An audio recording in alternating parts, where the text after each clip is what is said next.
अब नेक्स्ट हमारा टॉपिक है बैक्टीरियल ओवरग्रोथ सिंड्रोम, जिसको ब्लाइंड लूप सिंड्रोम भी कहा जाता है। ये एक ऐसा सिंड्रोम है जिसमें इंटेस्टाइनल एबनॉर्मलिटी होती है associated with overgrowth in the small intestine. ठीक है, बैक्टीरिया की स्मॉल इंटेस्टाइन में ओवरग्रोथ हो जाती है और उसके नतीजे में पेशेंट को स्टीटोरिया होगा, fat in stool and vitamin B12 की मैल एब्जॉर्प्शन होगी। ठीक है, ऐसा सिंड्रोम जिसमें इंटेस्टाइनल एबनॉर्मलिटी है, बैक्टीरिया ओवरग्रो कर गए हैं, जिसके नतीजे में स्टीटोरिया हो रहा है और विटामिन B12 की मैल एब्जॉर्प्शन। क्या एटियोलॉजी है? नॉर्मल पर्सन में जो उसका अपर पार्ट है स्मॉल इंटेस्टाइन का, वो ऑलमोस्ट स्टेराइल होता है। ठीक है, अपर पार्ट स्मॉल इंटेस्टाइन का, सिर्फ उसमें कुछ ही फ्यू ऑर्गेनिज्म होते हैं जो माउथ से डिराइव होते हैं, यानी स्लाइवा से। ये बात हो रही है upper part of small intestine यानी डुओडेनम और जेजुनम में। गैस्ट्रिक एसिड जो है ना मोस्ट ऑर्गेनिज्म को किल कर देता है और इंटेस्टाइनल मोटिलिटी जो है वो जेजुनम को एम्प्टी रखती है। बैक्टीरियल प्रोलिफरेशन तब होगी जब ये फिजियोलॉजिकल प्रोसेस जो है वो इम्पेयर हो जाए। बैक्टीरियल प्रोलिफरेशन आल्सो प्रीडिस्पोज करती है टू स्ट्रक्चरल एबनॉर्मलिटी जो डिलीवर करेंगी कॉलोनिक बैक्टीरिया को स्मॉल इंटेस्टाइन की तरफ। जैसे फॉर एग्जांपल अगर फिस्टुला है, ये भी एक स्ट्रक्चरल एबनॉर्मलिटी है, या इम्पेयर्ड इंटेस्टाइनल मोटिलिटी है, तो उससे बैक्टीरिया जो है वो कॉलन की तरफ डिलीवर होगा, कॉलन का बैक्टीरिया इंटेस्टाइन की तरफ डिलीवर होगा। अब ऑर्गेनिज्म जो है वो इकोलाई, बैक्टीरियोड्स, ये मोर देन 10⁻⁶ पर ml of aspirate from upper jejunum होते हैं। ठीक है, इस बैक्टीरियल ओवरग्रोथ सिंड्रोम में अब अपर जेजुनम में जब हम एस्पायरेट करेंगे तो हमें मोर देन 10⁻⁶ पर ml जो है इकोलाई और बैक्टीरियोड्स जैसे ऑर्गेनिज्म मिलेंगे। अब इस तरह के ये बैक्टीरिया करेंगे क्या, ये बाइल एसिड्स को डीकॉन्जुगेट कर देंगे, जिसकी वजह से पेशेंट को स्टीटोरिया होगा, क्योंकि स्टीटोरिया होता है as a result of conjugated bile salt deficiency. Conjugated bile salts हैं ही नहीं, तो उस वजह से स्टीटोरिया हो रहा है, क्योंकि बैक्टीरिया ने उसको डीकॉन्जुगेट कर दिया है। हमें कॉन्जुगेटेड बाइल साल्ट्स चाहिए, उनकी डेफिशिएंसी हो गई है। इसके अलावा यही बैक्टीरिया B12 को भी यूटिलाइज़ कर रहे हैं, जिसकी वजह से विटामिन B12 की मैल एब्जॉर्प्शन हो रही है, उसकी डेफिशिएंसी हो रही है, क्योंकि सारा B12 बैक्टीरिया से ले रहे हैं। ठीक है, तो ये इसकी इटियोलॉजी है। इसमें फिर पेशेंट को क्या क्लिनिकल फीचर होंगे? बैक्टीरियल ओवरग्रोथ में या ब्लाइंड लूप सिंड्रोम में डायरिया होगा और या फिर स्टीटोरिया। ठीक है, अनीमिया होगी, वो भी मेगैलोब्लास्टिक, क्योंकि विटामिन B12 की डेफिशिएंसी है। तो हम पेशेंट को मैनेज कैसे करेंगे? हमने टेट्रासाइक्लिन 250 मिलीग्राम 1 कैप्सूल 6 आवरली देना है। 7 दिनों तक ये पेशेंट लेगा, हर 6 घंटे पर वो 250 मिलीग्राम वाली टेट्रासाइक्लिन लेगा 7 दिनों तक, और यही इसमें ट्रीटमेंट ऑफ चॉइस है। इसके अलावा जो फ्लेजिल मेट्रोनिडाजोल है 400 मिलीग्राम, ये हर 8 घंटे पे, या फिर उसकी जगह सिप्रोक्सिन के नाम से आती है, ये 250 मिलीग्राम हर 12 घंटों बाद पेशेंट लेगा। ये भी अल्टरनेटिव हो सकता है। ठीक है, इंट्रामस्कुलरली हमने विटामिन B12 देना होता है, जो क्रोनिक केसेस हैं उनको विटामिन B12 इंट्रामस्कुलरली देंगे supplement.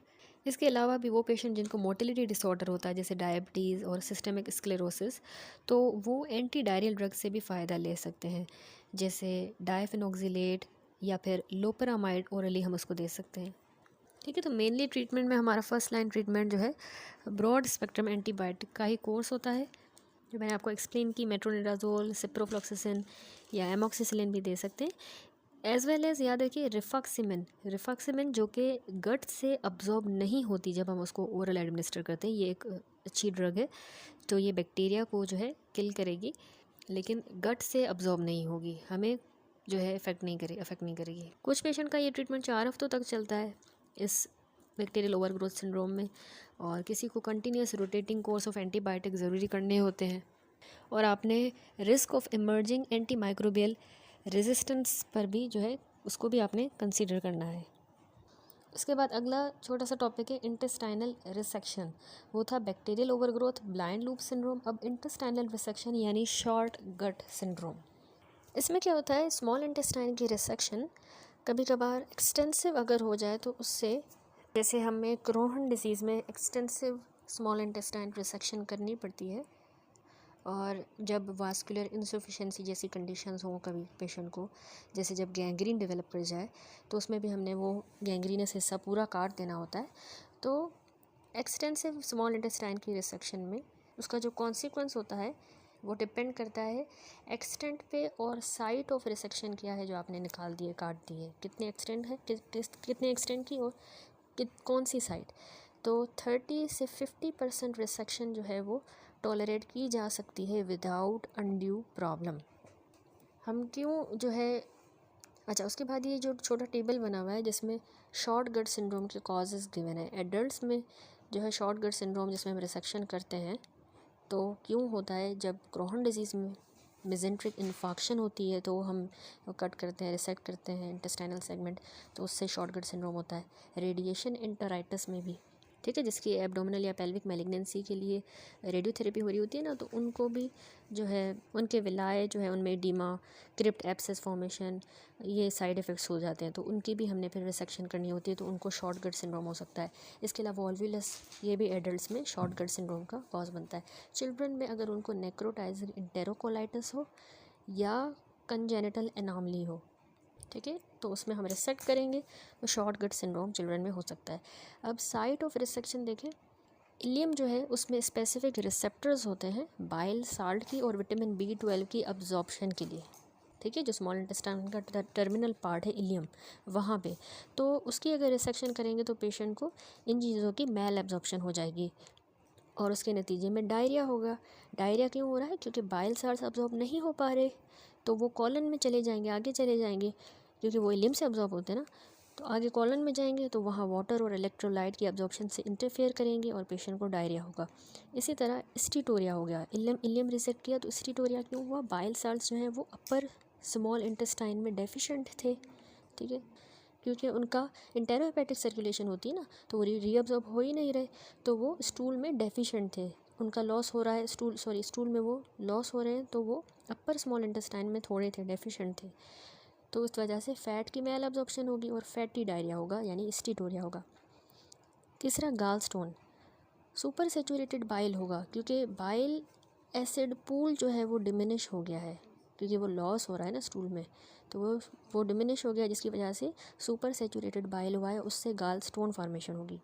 And last oxalate nephrolithiasis, याद रखिएगा कि बाइल साल्ट्स अगर कॉलन में हैं, नॉर्मली क्या होता है हमारे कॉलन में जो ऑक्सालेट होता है वो बाउंड होता है और परसिपिटेट होता है कैल्शियम से, ठीक है, ऑक्सालेट और कैल्शियम आपस में बाउंड होते हैं, परसिपिटेट हो जाते हैं।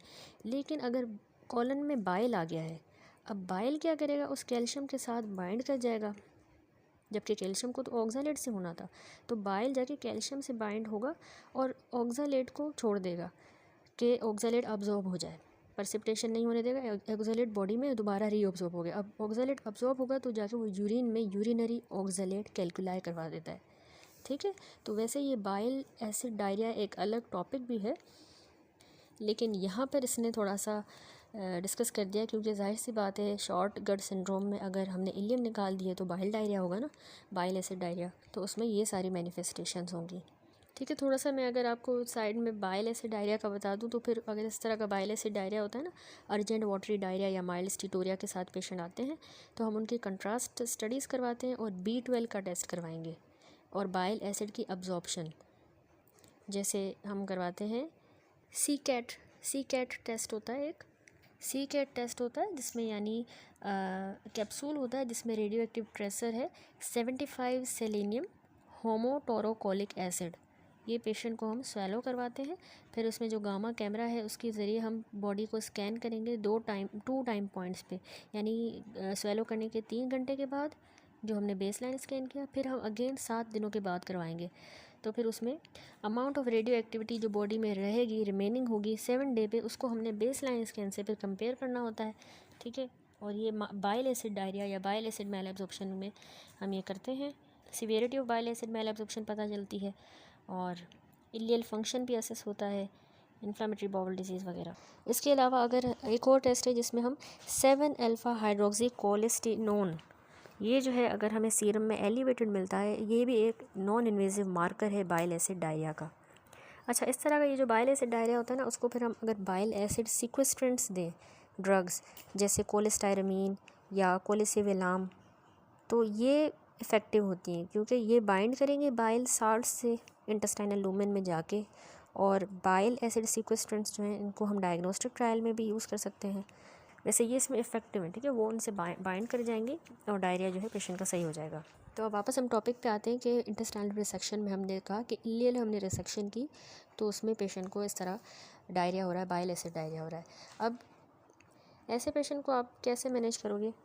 इंटेस्टाइनल रिसेक्शन में हमने एक तो पैरेंटल फ्लूइड देने हैं, फीडिंग नेसेसरी होती है initially in the post operative period, ठीक है, ऑपरेशन के बाद हुआ है ना इंटेस्टाइनल रिसेक्शन के बाद, तो फ्लूइड्स वगैरह मैनेज करने, और giving time for intestinal adaptation to take place, ताकि वो अडेप्ट हो, समझे इंटेस्टाइन के भाई अब मेरा आधा हिस्सा निकाल दिया गया और मैंने किस तरह से मैनेज करना है, ठीक है। दूसरा हम जो है डायरिया के लिए लोपेरामाइड, इमोडियम के नाम से आती है लोपेरामाइड 2 मिलीग्राम, इनिशियली हम 2 कैप्सूल देंगे, फिर हम जब भी उसको डायरिया होगा, लूज स्टूल होगा, उसके बाद उसने 1 कैप्सूल खाना है, जितने बार भी अगर उसको हो रहा है, ठीक है। तीसरा सिमिटिडीन टेगामेट के नाम से आती है, ये हम 400 मिलीग्राम उसको दिन में 2 बार देंगे, ताकि उसकी वॉल्यूम ऑफ गैस्ट्रिक सिक्रीशंस जो है वो कम हो, ठीक है, क्योंकि H2 रिसेप्टर एंटागोनिस्ट है ना, तो सिक्रीशंस को, गैस्ट्रिक एसिड सिक्रीशन को कम करेगा। कोलेस्टायरामीन जो बाइल एसिड डायरिया में मैंने आपको बताया हम देते हैं, या कोलिसिविलाम, तो ये ओरली एट मील टाइम देंगे, जो बाइंड करेगी बाइल एसिड के साथ कॉलन में जाकर और प्रिवेंट करेगी डायरिया को, ठीक है, उससे बाइंड करके। तो ये हो गई इंटेस्टाइनल रिसेक्शन। अगला है पैरासाइटिक इन्फेस्टेशन, जिसमें जार्डियासिस। देखिए जार्डिया लैमलिया जो है ये ना कि डायरिया सिर्फ प्रोड्यूस करता है, लेकिन ये ऑल्सो मैल एब्जॉर्प्शन भी करवाता है और स्टीटोरिया भी होता है इसकी वजह से, क्योंकि ये जो स्मॉल इंटेस्टाइन का एब्जॉर्प्टिव सरफेस है उसको डैमेज करता है, और इंटेस्टाइनल बैरियर जो है वो डिसरप्ट होता है, इम्यून रिस्पॉन्स भी जो है वो उसको भी अफेक्ट करती है, यानी इंटेस्टाइनल जो लाइनिंग है वो भी अफेक्ट हो रही है ना इस वजह से। ब्रश बॉर्डर एंजाइम एक्टिविटी भी कम करता है, इन्फ्लामेशन अपोप्टोसिस करवाता है, तो इस वजह से वो मैल एब्जॉर्प्शन भी करवाएगा डायरिया के साथ साथ। तो क्लिनिकल फीचर उसमें पेशेंट को डायरिया होता है, abdominal pain, anorexia, nausea, vomiting. अब आप कैसे डायग्नोज करोगे पेशेंट को जार्डिया लैमलिया है? आपने 3 स्पेसिमेन स्टूल के कलेक्ट करने होते हैं at day 2 to 3 days interval पे, और फिर आपने उसमें सिस्ट को एग्जामिन करना है, with in the hour of collection आपने उसमें देखनी है सिस्ट। दूसरा, आप डोडेनल फ्लूइड की एस्पायरेशन लेते हो या जेजिनल बायोप्सी लेते हो ड्यूरिंग एंडोस्कोपी, ठीक है, डोडेनल फ्लूइड एस्पायरेट या जेजिनम की बायोप्सी, तो उसमें आपको जार्डिया लैमलिया मिलेगा, एंडोस्कोपी के दौरान आप बायोप्सी ले लोगे। मैनेजमेंट इसमें आपने ना टैबलेट देनी होती है टिनिडाजोल, जो कि फैसिगिन के नाम से आती है, 500 मिलीग्राम। इनिशियली आप 4 टैबलेट्स दोगे सिंगल डोज में, फिर आपने 5 से 7 दिनों तक उसको 2 टैबलेट्स देनी है रोज़ाना। पहले इनिशियली 4 टैबलेट्स दी एक के साथ, और फिर रोज़ाना जो है 2 टैबलेट्स देनी है 5-7 दिनों तक टिनिडाजोल। दूसरी मेट्रोनिडाजोल जो फ्लेजल है 400 मिलीग्राम, ये पेशेंट 3 टाइम रोज़ाना खाएगा 5 दिनों तक, ठीक है। ये हो गई मैनेजमेंट जार्डिया। अच्छा, जब हम ये टॉपिक इरफान मसूद से क्विकली रिवाइज करेंगे, बैक्टीरियल ओवरग्रोथ सिंड्रोम, जिसको हम ब्लाइंड लूप सिंड्रोम भी कह रहे हैं, ठीक है। तो इसमें क्या होता है, नॉर्मल हमारा जो बावल है, स्मॉल बावल, उसमें जो कोलीफॉर्म काउंट है ऑर्गेनिज्म का, वो कभी भी 10⁻³ पर ml से एक्सीड नहीं करता, इससे ज़्यादा नहीं जाएगा। लेकिन बैक्टीरियल ओवरग्रोथ सिंड्रोम में ये इसका काउंट जो है कोलीफॉर्म बैक्टीरियाज का, ये 10⁻8 से 10⁻10 पर ml चला जाता है, ठीक है। क्या कॉजेज़ हैं इसमें? डिफरेंट इसके कॉजेज़ हैं। एक तो इसमें हाइपोक्लोराइड्रिया, हाइपो या ए क्लोराइड्रिया, जैसे पर्निशियस अनीमिया में एसिड बिल्कुल या डिक्रीज़ हो जाए या absent acid secretion, pernicious anaemia हो गया, या पार्शियल गैस्ट्रेक्टमी, या अगर कोई long term PPI therapy use करता है तो उसमें भी ये हमें मिलता है बैक्टीरियल ओवरग्रोथ सिंड्रोम। इसके अलावा अगला कॉज इम्पेयर्ड इंटेस्टाइनल मोटिलिटी जो है इम्पेयर हुई है, जैसे स्क्लेरोडर्मा में या डायबिटिक ऑटोनोमिक न्यूरोपैथी में, तो उसकी वजह से पेशेंट को बैक्टीरियल ओवरग्रोथ हुई है, ठीक है। स्ट्रक्चरल एबनॉर्मलिटी भी कॉज है, जैसे अगर स्ट्रक्चर बन जाए, स्ट्रक्चर्स जो है मोस्ट कॉमनली जो क्रोहन डिजीज़ में बनते हैं, ठीक है, या टीबी में। इसी तरह इंटेरोकुटेनियस फिस्टुला, ये भी क्रोहन डिजीज़ में ज़्यादातर बनते हैं, फिस्टुला और टीबी में। एक्सटेंसिव स्मॉल बॉवल रिसेक्शन की वजह से कोई स्ट्रक्चरल एबनॉर्मलिटी है, या जेजिनल डाइवर्टिकुलोसिस है।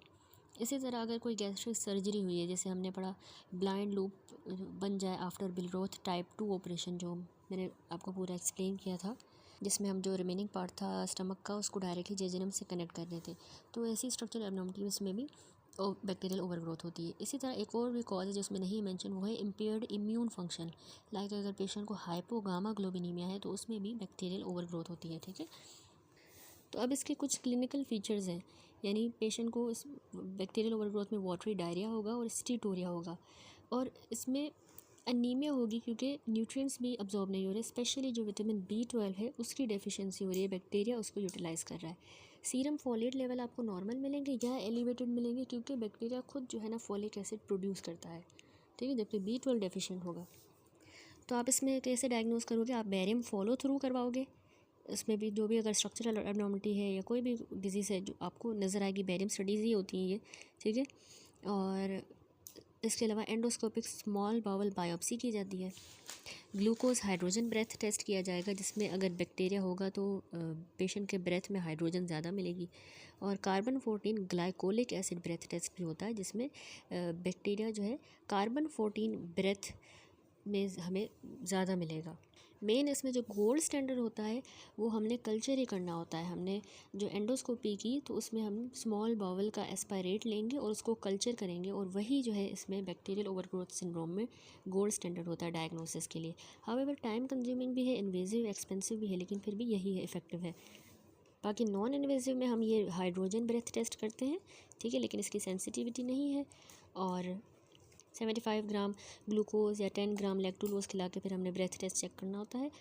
और अगर बैक्टीरिया होंगे स्मॉल बाउल में तो वो रैपिडली मेटाबोलाइज होगा ग्लूकोज या लैक्टुलोज, और जल्दी जो है अर्ली राइज आएगा पेशेंट के एक्सेल्ड हाइड्रोजन में, ज़्यादा कंसनट्रेशन मिलेगी, ठीक है, क्योंकि वो कॉलोनिक फ्लोरा ने जल्दी से उसको मेटाबोलाइज किया है, ठीक है।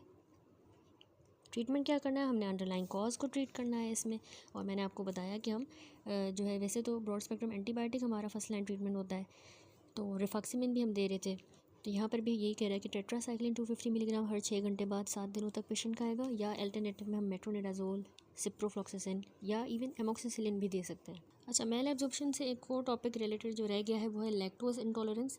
Lactose intolerance actually lactase enzyme की डेफिशिएंसी की वजह से होती है, और लैक्टेज क्या करता है?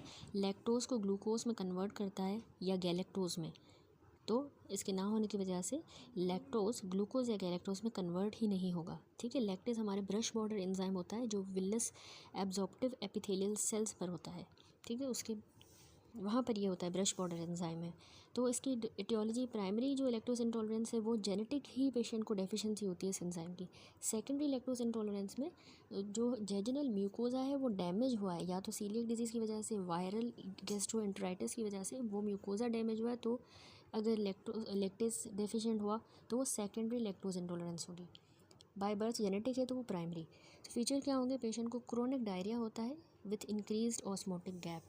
डायरिया जो है वो एक्सप्लोजिव किस्म का होगा, वाटरी होगा, पेशेंट को ब्लोटिंग भी होगी, साथ में एब्डोमिनल डिस्टेंशन होगी, ठीक है। इसमें स्टीटोरिया हमें नहीं मिलेगा, यानी फीकल फैट हमारा नेगेटिव आएगा हम जब करेंगे टेस्ट। डायरिया जो है फास्टिंग से कम होगा, रिलीव हो जाएगा, और इसमें पेशेंट को साथ कोई विटामिन की डेफिशिएंसी नहीं होती जिस तरह बाकी मेल एब्जॉर्प्शन में हो रही थी, और इसमें वेट लॉस भी नहीं होगा। डायग्नोसिस आप कैसे करते हो? आप इसमें हाइड्रोजन ब्रेथ टेस्ट करते हो, और इसके अलावा जब आप लैक्टोज फ्री डाइट दे रहे हो तो उससे पेशेंट के सिम्टम इम्प्रूव हो रहे हैं, तो उसी से ये डायग्नोज होता है। ट्रीटमेंट है हम लैक्टोज फ्री डाइट दें और लैक्टेज एंजाइम की टैबलेट दें ताकि वो उसको फिर मेटाबोलाइज करे। खुद हम इसको एंजाइम दे रहे हैं, लैक्टेज एंजाइम टैबलेट, ठीक है। ये एंजाइम नहीं होगा ना, अगर सपोज डेफिशिएंसी है जैसे लैक्टोज इंटॉलरेंस में, तो जो पीछे जो लैक्टोज है वो अनहाइड्रोलाइज्ड कॉलन में रहेगा। अनहाइड्रोलाइज्ड होगा तो वहाँ पे उसके ऊपर बैक्टीरिया फर्मेंटेशन करेगा और वोलेटाइल किस्म के short chain fatty acid produce होंगे, हाइड्रोजन प्रोड्यूस होगा और कार्बन डाइऑक्साइड प्रोड्यूस होगी, ठीक है।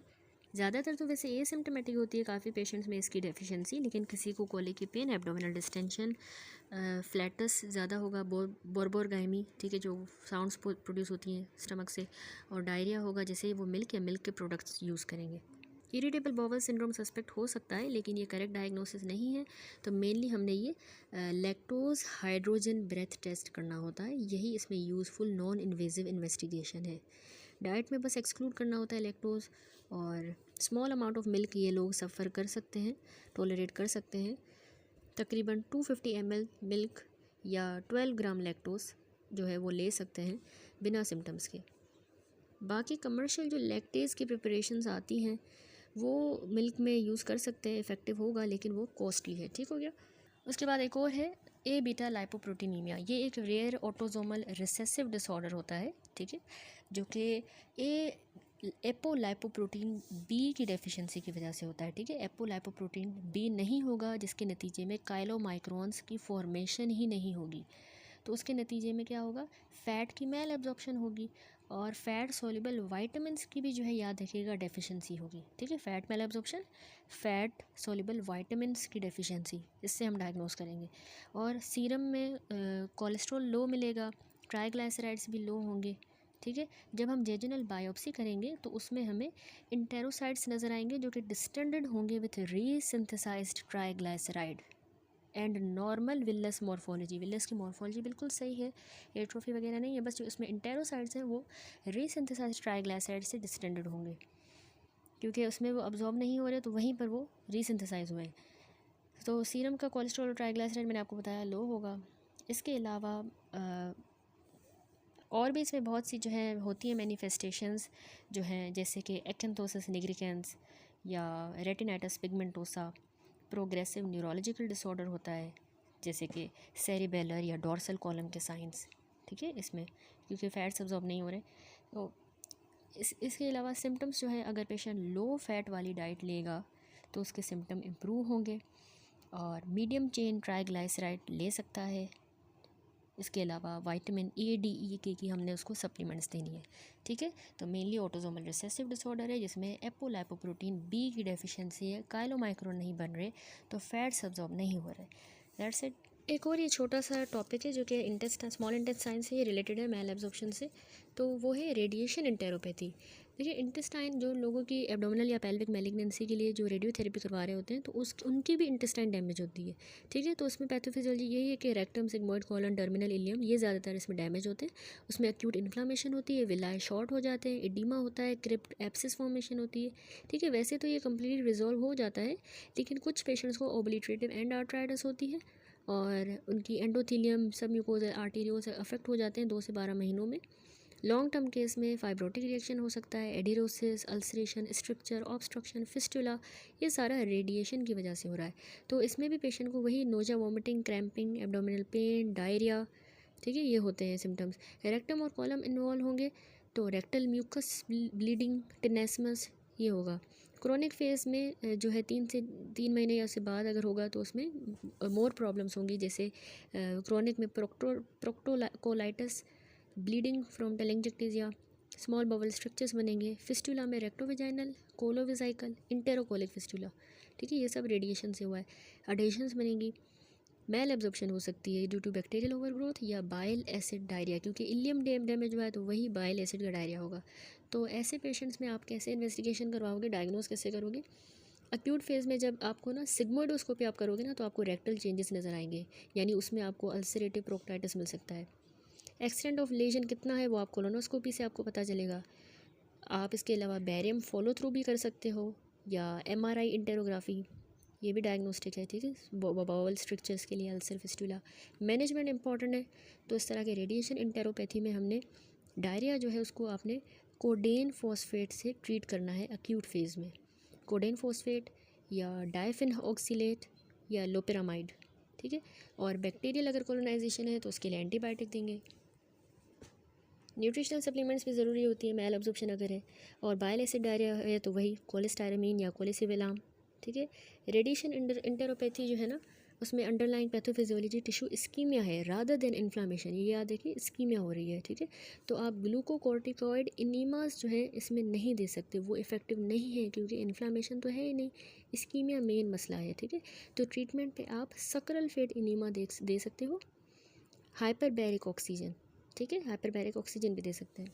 अब डिफरेंट जो है एंडोस्कोपिक टेक्निक्स जैसे argon plasma coagulation, radio frequency ablation, heater probe thermocoagulation, ये भी जो है टेक्निक यूज़ की जा सकती हैं। सर्जरी हम अवॉइड करेंगे क्योंकि जो इंजर्ड इंटेस्टाइन है उसको रीसेट करना और अनास्टोमोज करना मुश्किल होता है, और लेकिन अगर ऑब्स्ट्रक्शन है, परफोरेशन या फिस्टुला तो हम सर्जरी कर सकते हैं। दैट्स इट, ये हो गया रेडिएशन एंटेरोपैथी। अच्छा, एक वीडियो में हम एडिशनल विपल डिजीज़ डिस्कस करेंगे, वो भी इंटेस्टाइनल, स्मॉल इंटेस्टाइन का ही डिसऑर्डर है। बाकी जो है कुछ मिसकेलेनियस डिसऑर्डर होते हैं स्मॉल इंटेस्टाइन के, जिसमें प्रोटीन लूजिंग एंटेरोपैथी हम आगे डिस्कस करेंगे, और इसके अलावा इंटेस्टाइनल इस्कीमिया भी, intestinal lymphoma, ulceration of small intestine, NSAID associated small intestine toxicity, तो और यूजिनोफिलिक गैस्ट्रोएंटेराइटिस, और एक और ये मैकल्स डाइवर्टिकुलम, ठीक है, ये भी मिसकेलेनियस डिसऑर्डर में ही आता है स्मॉल इंटेस्टाइन का। तो मिकल डाइवर्टिकुलम हम पढ़ते आ रहे हैं फर्स्ट ईयर से, कंजेनिटल एनॉमली होती है जिसमें जो एक्चुअली वाइटलिन डक्ट होती है उसकी इन्वोल्यूशन का फेलियर हो जाता है, ठीक है। वाइटलिन डक्ट जो है फीटस में जो है जब फर्टिलाइजेशन होती है उसके बाद जब डेवलपमेंट होती है तो उसमें ये वाइटलिन डक्ट डेवलपिंग गट को यॉक सैक के साथ जोड़ के रखती है, ठीक है। और इसकी अगर इन्वोल्यूशन हो ना हो, इन्वोल्यूट नहीं है, परसिस्ट कर रही है, तो उसको हम कहते हैं मैकल डाइवर्टिकुलम, ठीक है, कंजेनिटल एनॉमली है। तो ये ट्रू डाइवर्टिकुलम होता है, क्यों? क्योंकि इसमें तीनों लेयर्स होती है नॉर्मल बावल वाल की, ठीक है, और ये जो एंटी मेजेंट्रिक साइड है बावल की वहाँ पर लाया करता है। इसमें रूल ऑफ 2 होता है, यानी ये मैकल डाइवर्टिकुलम 2 इंचेस लॉन्ग होता है, 2 फीट का होता है, तकरीबन 85 सेंटीमीटर फ्रॉम इलियोसिकल वाल। 2% पॉपुलेशन में कॉमन है, 2% ही ये सिम्टोमेटिक होता है। और इसमें 2 तरह के एक्टोपिक टिश्यूज़ होते हैं, या तो इसके अंदर पैनक्रियाटिक टिश्यू होगा या इसमें गैस्ट्रिक टिश्यू होगा। इसको डायग्नोज करने के लिए हम एक तो क्लिनिकल फीचर्स पे, जैसे पेन लेस पेशेंट को सीवियर इसमें से हेमरेज होती है, इंटूसिसेप्शन हो सकती है इसकी वजह से, डाइवर्टिकुलाइटिस हो सकता है, chronic peptic ulceration, intestinal obstruction भी करवा सकता है, ठीक है।